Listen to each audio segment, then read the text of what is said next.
llamaba como que el misterio del primer computador.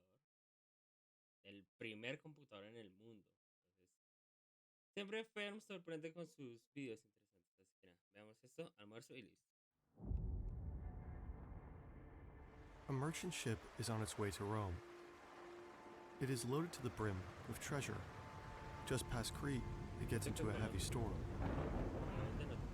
The 300 tons of cargo make it very heavy, possibly too heavy.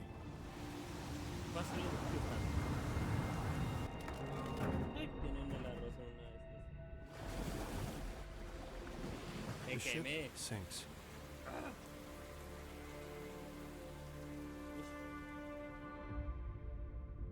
Se hundió. History became legend. Legend became myth. And for over 2,000 years, the ship passed out of all knowledge. Perhaps it would have been forgotten forever, swallowed by the sea like so many ships before it. That was until a sponge diver from a small town of Simi makes a dive into the ocean. On the seafloor, he discovers a bronze hand sticking out of the mud, heavily corroded but still recognizable. He reports his findings to his captain. With the help of the Greek government, the crew recovers what must have been a shipwreck.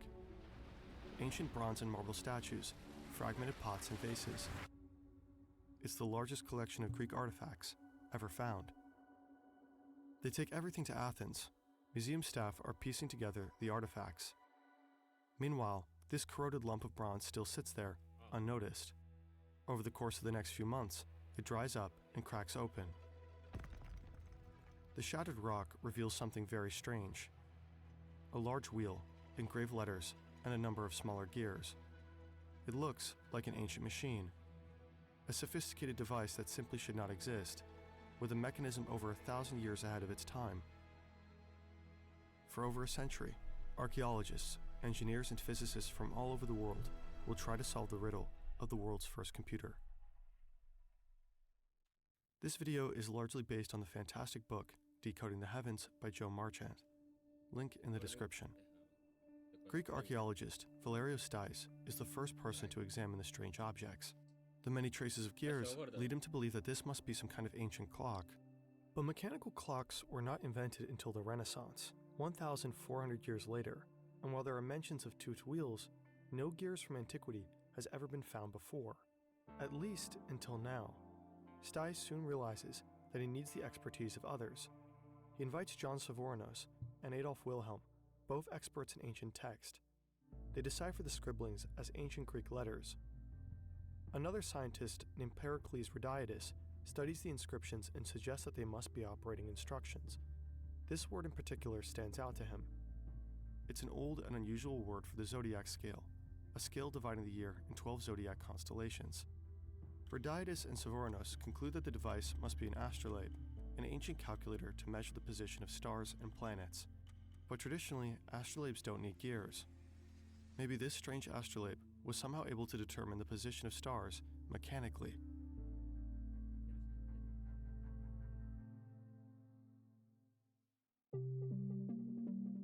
In the following years, the fragments are carefully cleaned. Albert Rehm, an expert from ancient languages from Germany, travels to Athens to inspect the device. He discovers another word previously hidden, an ancient Egyptian month in Greek letters. What if, Rehm argues, this machine is able to simulate the movement of celestial objects throughout the year? Shortly after his discovery, work on the Antikythera mechanism stalls. Years pass without any new major breakthroughs. 2 world wars hamper the excitement. The machine survives at the bottom of some storeroom crates, in danger of being forgotten again. Computer technology has come a long way. Today, we don't just study stars or track time mechanically, we can now access and control our most powerful tools from halfway across the world. This is possible because of services like our sponsor, AnyDesk. AnyDesk is a free, lightning-fast tool that lets Hasta acá deberían haber un apartado. Okay. Acá sale add, y termino. Oh, filmmaker and pioneer. Thanks to him, diving gear went from this to this. Divers can go much deeper now. There are many stories of treasures that fell over the cliff beneath the wreck site. They were out of reach for the sponge divers back then, but not for Cousteau and his crew. After days of searching, they find something buried under a thick layer of sand.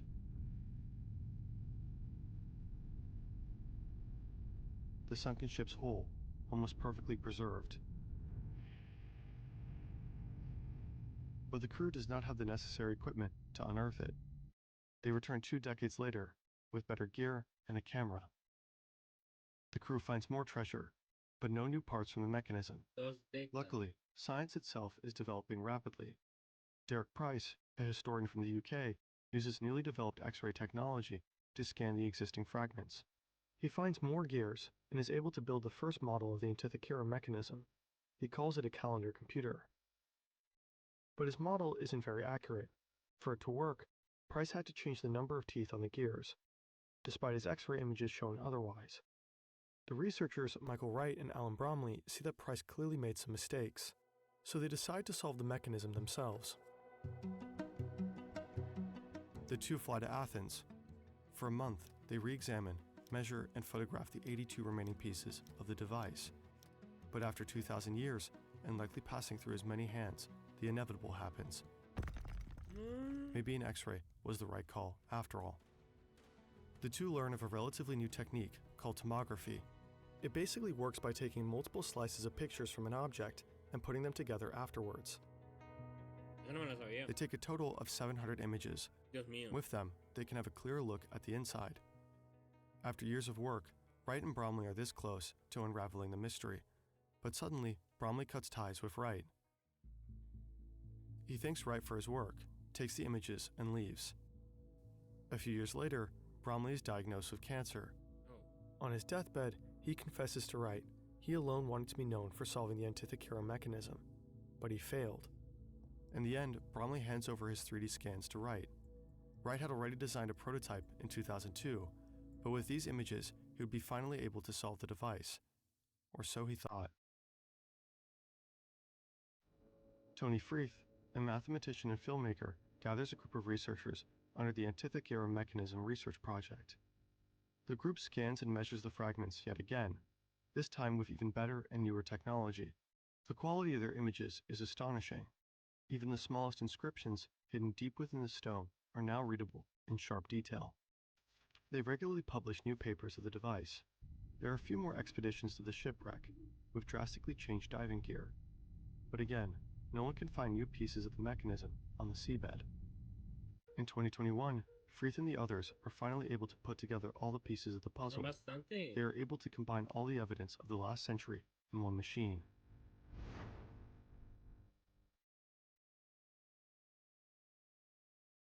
The mystery of the world's oldest computer is finally solved. So, what does it do?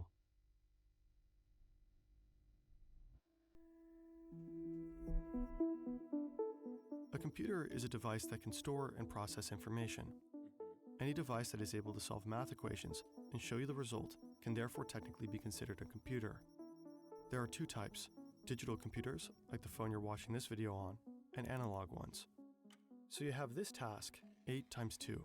Digital computers work with ones and zeros. To solve the task, it first needs to translate the numbers in binary, 1000 times 0010.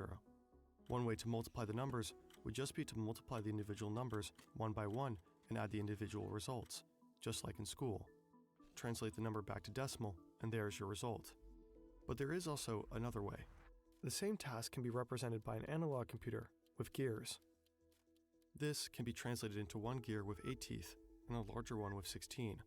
What? Each time you turn the larger gear once, the smaller one turns twice. Mathematically speaking, your input has been multiplied by 2. This is basically what clocks do, transforming seconds into minutes and minutes into hours. And this is also what the Antikythera mechanism does, only that it's much more complex. The device originally sat in this wooden box. It had a handle on the side to control the complex internal mechanism. These gears move a series of pointers at the front and back. The ancient Greeks believed the Earth was at the center of the universe. That's why Earth sits right in the middle. Around it orbits the Moon, as well as the Sun and the 5 planets that were known at the time. There are also rings for the Egyptian months and dates with its respective zodiac. Additionally, the front is full, with step-by-step instructions on how to use it. The back shows two spiral rings with large pointers in the middle. The upper one shows the 19-year Metonic cycle. It's the basis for many ancient calendars. Inside these rings is a smaller scale showing the 4-year cycle of the Olympic Games. The lower ring is an eclipse predictor that, well, predicts eclipses. The Antikythera mechanism is a complex simulation of the cosmos. Pick any day. The machine shows you where the moon stood, which star constellation was rising, or when the next eclipse was coming. All this in a wooden case as large as a book. Perhaps it was used by astronomers or by teachers. But one common theory suggests otherwise. It most likely wasn't a tool. It was probably a luxury toy. A very impressive and also very expensive piece of tech for anyone who can afford it. Some suggest it might have been used to cast horoscopes. The ancient Greeks, like strangely many people today, believed in astrology, the idea that the position of the stars and planets at your birth have an influence on your life. Say you want to know what Mercury was doing when you were born? Today, you just Google it. In ancient Greece, you need an astronomer at the time of your birth to write down the exact constellations. Otherwise, this information would be lost. With the Antikythera mechanism, you could set it to your birthday, only to realize that Mercury was in retrograde. Over 2,000 years ago, some wealthy owner took the device with him on a trip to Rome. But he never reached his goal. The Antikythera mechanism is a technological masterpiece that no one would have thought possible at the time. There is a slight catch, however. The device actually sucked. It wasn't very accurate. Ancient Greeks didn't have the scientific tools to measure the universe like we do. They mostly looked up at the sky for a very long time, wrote down what they saw, and developed theories about the universe. When you look up at Mercury long enough, you realize something very strange. At first, Mercury becomes slower and slower, until suddenly it changes direction and seems to move backwards. By the way, this is actually what people are talking about when they say Mercury is in retrograde, which is a bad sign apparently, or whatever. In fact, every planet has these little loops, called epicycles. If you write it all down, this is what the geocentric universe looks like. Oh my goodness. Thanks to Copernicus, we know that the universe is heliocentric. These epicycles are only an optical illusion. This is what the two models look like, side by side. Translating the geocentric model into the right gears is an incredibly difficult task. Sure, you can calculate it, but the model is very prone to error. Every gear needs to accurately simulate the different speeds of the planets during these epicycles, and even the apparent retrograde motion. This is why the inside of the Antikythera mechanism is so mind-bogglingly complex. Building a machine like this without modern technology also adds mechanical errors. Ultimately, the Antikythera mechanism is off by about one whole zodiac. Considering the age of the machine, that is, of course, still incredibly impressive.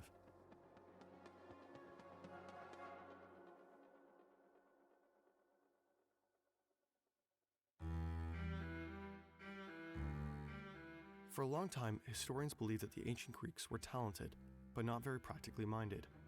Philosophy, yes. Pretty sculptures, sure. But building a space computer out of gears, absolutely impossible. But they somehow did. The Antikythera mechanism is so unbelievable that some people believe it actually came from aliens and was used by them to navigate the stars. For others, it is an ancient time machine and plot device in a Hollywood movie. Fact is, the Antikythera mechanism is real, and it most likely wasn't even the first of its kind. Several ancient texts mention a device designed by Archimedes, a sphere that shows the motion of the sun, moon, and planets around the Earth. But it was lost. The bronze inside the machinery melted into coins. In a weird sense, we might be lucky that the merchant ship sank during that storm, 2,000 years ago. Me sorprende es todo lo que tardó en sí la humanidad para cifrar todo eso. Pero lo que yo me pregunto es, ¿quién haya creado ese objeto? Como en qué se pudo haber basado, como para decir, bueno, pongamos una cosa acá, otra cosa acá y no sé. Y son cosas que yo nunca voy a entender de cómo eran las cosas antes, pero me deja aterrado, espere, voy a cambiarlo tal vez por acá. Me dejas aterrado, la verdad, con el cómo con el paso del tiempo se han creado tantas cosas entender mejor lo que la gente busca. Entonces, no sé, me llamó mucho la atención eso. Ahí está el buen punto como para que la gente siga desarrollando este tipo de cosas interesantes y como que en un futuro la gente diga, hey, esto servía para tal cosa y tal cosa y tal cosa y así sucesivamente. Podría ser.